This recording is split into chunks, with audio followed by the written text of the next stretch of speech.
Superman is nothing less than a modern-day icon. His is a story that parallels the great mythologies of Zeus and Hercules, and I'd be lying if I said my life wasn't strongly impacted by the character. He was my first superhero. He was the world's first superhero. And every superhero character since then, whether they're in the comic medium, books, movies, television, they've all taken something from the Man of Steel. Hey there, cats and kitties. I am the Blues Man, Johnny Blues, and this is going to be some brief little descriptions of the Man of Steel leaked trailer from Comic-Con.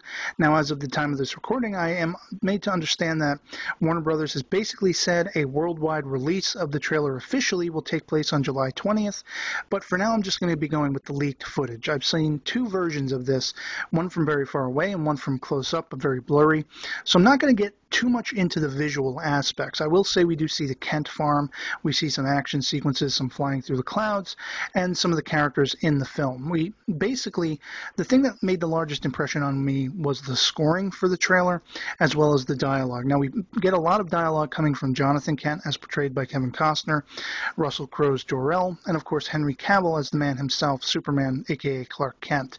And I like a lot of the heavy themes that are going into this early trailer. Essentially, we hear the voice of a woman who is probably the mother of a child Clark goes to school with, and her child sees him do something. A bus is involved. He probably saves it, or maybe he accidentally causes it to crash. Who knows? But essentially, we get the sense that his early life is racked with being judged, being feared, and so he kind of goes on the run, I get the sense. And we hear Jor-El's commentary basically saying, what if a child dreamed to go beyond the mold of what society had pegged for him?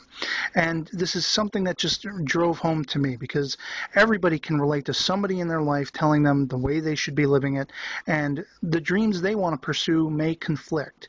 And so I love that we're getting a sense of that.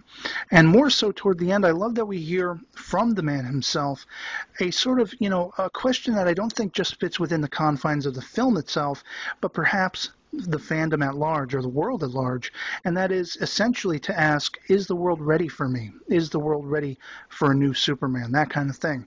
And most assuredly, from my end at least, hell to the yes. And I can't say enough good things about it. The casting for this film has been stellar. I have loved every little bit of it that I've heard, and so I'm just going to be waiting with bated breath. I'm going to be biting my tongue until we get to see the official release of this trailer. And even from far away, the leaked footage from Comic-Con and the blurry footage, you can tell that there's some really iconic imagery and just action sequences and stuff that are always going to be, memorable from seeing them in this trailer. And they're all part of a bigger picture, the film, the Ultimate Man of Steel film. And I could not be more excited for it. So essentially, I'd love to hear from you guys. If you were fortunate enough to track down this leaked footage, what you thought of it, post that in the comments below or as a video response. Or failing that, come July 20th, I'd love to hear what you thought of the official release, because I'm sure to be blown away by it, and if you're anything like me, I guarantee you will be too. And yeah, that's going to be pretty much it for me. I hope you're all doing well, and I'll catch you all later. Peace.